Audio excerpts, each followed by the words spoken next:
오늘 함께 나누실 말씀은 마태복음 16장 1절부터 3절까지를 함께 보겠습니다. 바리새인과 사두개인들이 와서 예수를 시험하여 하늘로부터 오는 표적 보이기를 청하니 예수께서 대답하여 이르시되 너희가 저녁에 하늘이 붉으면 날이 좋겠다 하고 아침에 하늘이 붉고 흐리면 오늘은 날이 굳겠다 하나니 너희가 날씨는 분별할 줄 알면서 시대의 표적은 분별할 수 없느냐. 아멘. 세상에서 가장 비극적인 사람이 있다면 눈을 떴으나 보지 못하는 사람들일 것입니다. 누구를 막론하고 어두움에 갇혀 있다는 사실은 큰 비극입니다. 진리를 바로 볼 수 없을 뿐만 아니라 빛의 세계에 이르지 못하기 때문입니다. 요한복음 1장 5절 말씀에 보면 빛이 어두움에 비추되 어두움이 깨닫지 못하더라 그랬습니다. 영적으로 어둡다는 것은 하나님을 떠난 것을 의미합니다. 하나님과 단절된 사람을 가리켜 영적으로 어두움에 있는 사람이라고 말할 수 있습니다. 이 어둠 속에 있는 사람은 절망과 죽음 그리고 죄와 사탄과 연관이 되어 있습니다. 혹시 어두움에 갇혀 보신 일이 있으십니까? 전기불이 전기가 나간 것도 그중 하나일 수 있겠죠. 자, 그런데 어떤 깊은 감옥이나 어떤 헤어나올 수 없는 깊은 그런 어두움에 갇혀 있을 때 어떤 느낌을 가질까요? 첫째는 불안합니다. 어두움에 갇혀 있는 사람은요, 불안하고 근심이 많고 걱정이 많습니다. 또 어두움에 갇혀 있는 사람은 내일에 대한 희망이 없을 뿐 아니라 놀랍게도 모든 사람들에 대해서 적대 감정을 가지고 있습니다. 사람들에 대해서 미움이 있고 사람에 대해서 적대 감정이 있는 사람은 거의 대부분 어두움에 사로잡혀 있는 사람입니다. 특별히 영적으로 무지하고 무감각한 사람이 있습니다. 세상 일에는 굉장히 재빠르고 얕게 살면서도 영혼의 문제에 대해서는 백치 같고 또 돈 모으고 이권에 개입하는 데는 또 재리에는 밝고 성공에는 물불을 가리지 않고 살면서도 하나님에 대해서는 무관심하고 또 무지한 경우를 종종 봅니다. 그래서요, 굉장히 똑똑한 사람이 굉장히 무지한 것을 볼 수가 있어요. 세상에서는 굉장히 화려한 사람이 영적으로 보면 백치일 수 있다는 겁니다. 이런 영적으로 무지한 사람들 가운데서도 또 두 부류가 또 있어요. 깨우치면 그 무지에서 벗어나는 사람이 있고요. 깨우쳐 줘도 벗어나지 못하는 사람이 있습니다. 오늘 본문에 나오는 이 바리새인과 사두개인들은요, 깨우쳐도 아무리 해도 깨닫지 못하는 영적인 무지함을 가진 어둠 속에 살고 있는 사람입니다. 자, 그렇지만 반대로 예수님의 제자들은요, 처음에는 일시적으로는 영적 무지함이 있었지만 예수님께서 말씀과 성령으로 가르쳤을 때 그 제자들은 조금씩 눈을 뜨게 된 소망이 있는 사람들이었습니다. 여러분은 어떻습니까? 여러분은 날마다 영안이 열리고 또 성령의 도우심으로 영적인 세계, 하나님의 세계, 진리의 세계에 늘 가까이 가고 계십니까? 오늘 이 말씀을 통해서 우리가 우리의 모습을 비춰보아야 할 겁니다. 오늘 1절 말씀에 보면요, 바리새인과 사두개인들이 나옵니다. 유심히 볼 건요, 바리새인과 서기관 그러면 짝이 맞아요. 그런데 바리새인과 사두개인이라고 그러면 짝이 지금 안 맞는 사람 둘이 나타난 겁니다. 바리새인과 사두개인들은요, 그 당시 유대교의 지도자들이었습니다. 누구보다도 예수님의 오심을 환영해야 했고 예수님의 오심을 기뻐해야 했던 사람이에요. 그러나 그들은 예수님을 배척한 사람들입니다. 이 바리새인과 사두개인들, 이 사람들을 조금 더 생각을 해보면요, 첫째로 이 사람들은 예수님을 대적하기 위해서 마지막으로 찾아온 사람들입니다. 그동안 이들은 예수님을 끊임없이 찾아왔습니다. 예수님을 환영하고 예수님을 영접하고 주님 말씀을 듣고 순종하기 위해서가 아니고요. 예수님을 긁기 위해서 찾아온 거예요. 예수님을 대적하기 위해서, 예수님을 좀 꺾어보기 위해서.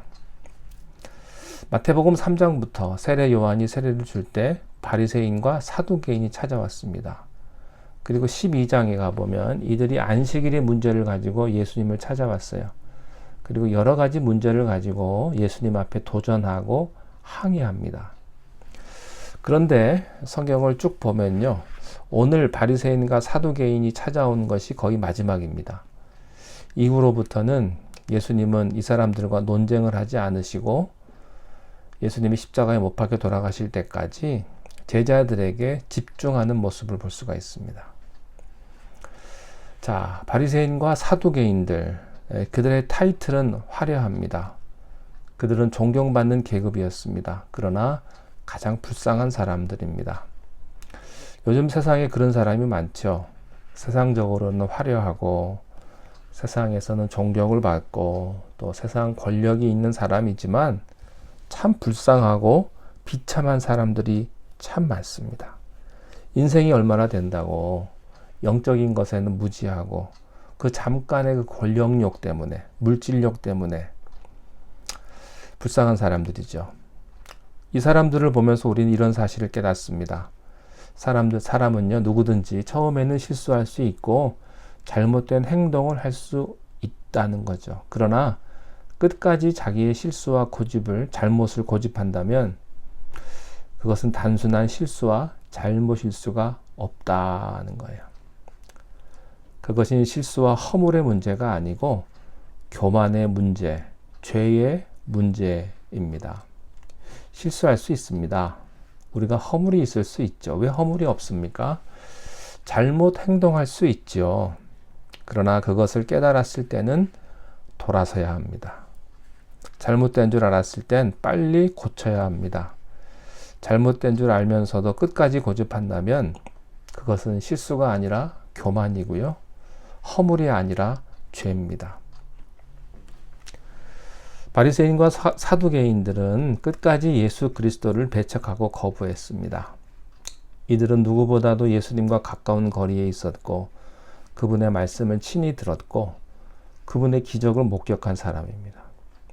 구원의 기회가 이들에겐 너무나 많았습니다. 그러나 결국에는 교만, 자존심, 그리고 악의에 찬 강력한 그런 강팍한 심령 때문에 이들은 구원을 놓치고 만 겁니다. 이 사람들을 보면요, 히브리서 6장 4절 말씀이 생각이 납니다. 한번 빛임을 얻고 하늘의 은사를 맛보고 성령에 참여한 바 되고 하나님의 선한 말씀과 내세의 능력을 맛보고 타락한 자들은 다시 새롭게 하여 회개케 할 수 없나니 이는 자기가 하나님의 아들을 다시 십자가에 못 박아 현저히 욕을 보임이라. 성령도 체험하고 은사와 능력도 체험한 사람들이 타락하면 얼마나 무서운 지경에 빠지는가를 볼 수 있습니다.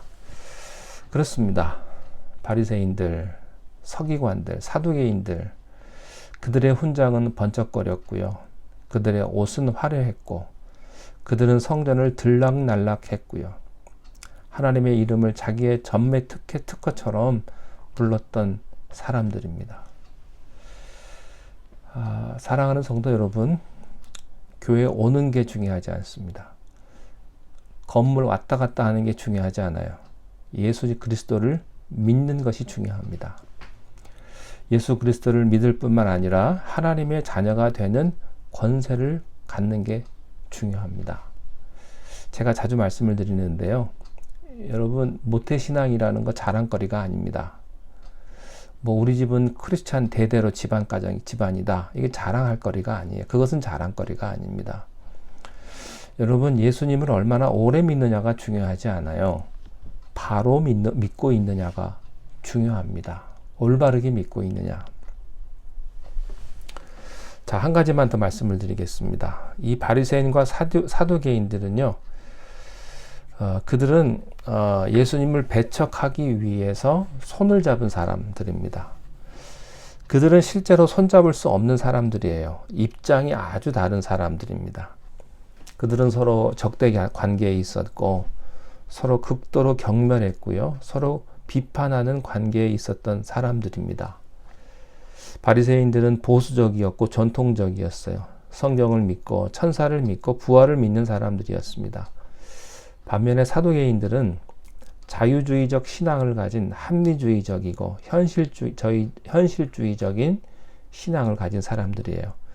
그래서 영원이나 부활이나 천국은 별로 믿지를 않았습니다. 그래서 정치에 적극적으로 참여한 사람들입니다. 이 두 그룹은요, 서로를 경멸하고 반목하는 그런 사이였는데, 놀랍게도 예수님을 공격할 때는 그들이 한마음이 되었다는 겁니다. 요즘 그런 사람들이 많죠. 정반대의 사람들이 어떤 목적을 가지고 손을 잡는 거하고 같습니다. 그래서 이들이 예수 그리스도를 공격할 때 요구한 게 하나가 있어요. 그것은 하늘로부터 오는 표적을 보여달라는 겁니다. 굉장히 멋있는 말이에요. 아주 세련되고 지성적이고 신앙 있는 것 같아요. 뭐 천박하게 예수님을 반대하는 하고 예수님을 욕하고 한 그런 게 아니었어요. 이론을 가지고 성경적인 근거를 가지고 예수님에게 대항하는 모습을 이 두 그룹에서 보게 됩니다. 자, 이런 악의에 찬 도전 앞에 예수님이 어떻게 대답을 하셨는가? 잘 들어보십시오. 2절과 3절인데요. 너희가 저녁에 하늘이 붉으면 날이 좋겠다 하고 아침에 하늘이 붉고 흐리면 오늘은 날이 굳겠다 하나니 너희가 날씨는 분별할 줄 알면서 시대의 표적은 분별할 수 없느냐? 이것이 오늘 우리에게 주신 하나님의 음성입니다. 세상 일에는 그렇게 밝으면서 돈 버는 일에는 그렇게 눈이 밝으면서 영적인 일에는 시대를 분별하는 일에는 하나님의 일에 대해서는 그렇게 무지하고 그렇게 무관심하냐? 그런 말씀이십니다. 그 당시 속담 가운데 이런 속담이 있었습니다. 저녁에 하늘이 밝으면 항해자들은 기뻐하고 아침에 하늘이 붉으면 항해자들은 조심한다. 그들은 자연의 이치를 잘 체득했던 것입니다. 그들은 농사를 어떻게 해야 잘 짓는지를 알았고요. 어떻게 해야 고기를 잘 잡는지를 알았고요. 또 항해를 어떻게 해야 잘 하는지를 아는 그런 삶의 지혜가 있었습니다. 그러나 놀랍게도 종교 지도자라고 자칭하는 그 사람들, 하나님에 대해서 전문가라고 나는 오랫동안 잘 믿는 사람이라고 생각했던 그 사람들이 놀랍게도 하나님에 대한 무지로 가득 차 있다는 사실을 예수님이 여기서 지적하신 거예요. 저는 이 지적이 우리를 향한 지적이라고 믿습니다. 여러분, 우리가 예수님 잘 믿고 오랫동안 믿잖아요. 근데 얼마나 바로 믿고 계십니까? 세상 일에는 그렇게 밝으면서 영적인 일, 하나님의 말씀에는 여러분이 얼마나 해박하냐는 거예요. 얼마나 하나님의 말씀을 잘 알고 있느냐는 겁니다. 우리는 너무나 많은 설교를 듣고 너무나 오랫동안 예배를 드렸기 때문에 자기가 다 아는 것처럼 이게 하나님의 뜻이라고 생각을 합니다. 그러나 그렇지 않습니다. 우리가 아는 하나님의 지식은 너무나도 작은 거예요. 그래서 우리가 날마다 끊임없이 하나님 앞에 기도하고 말씀을 들어야 합니다. 우리가 이 바리새인과 사두개인 같은 사람들이 되지 않기를 바랍니다. 교만하지 않고 겸손히 하나님의 은혜를 구하며 말씀 안에 순종하는 그런 복된 삶을 누리시기를 주님의 이름으로 축원합니다. 기도하겠습니다. 하나님 아버지, 우리가 하나님의 자녀로서 우리가 세상을 살아갈 때 너무나 세상 것에서만 눈이 밝지 않나 다시 한번 돌이켜보게 하시고, 우리가 하나님의 음성에 귀를 기울이며 우리의 영의 눈이 열려서 하나님의 뜻을 바로 깨닫고 하나님의 영광을 위해 살아가는 복된 하나님의 백성들이 다 되게 하여 주시옵소서. 우리를 향하신 하나님의 그 사랑과 그 말씀과 그 은혜 앞에 날마다 우리를 복종시키게 하시고 우리에게 주신 십자가를 달게 지고 기쁨으로 나아가는 자들이 다 되게 하옵소서.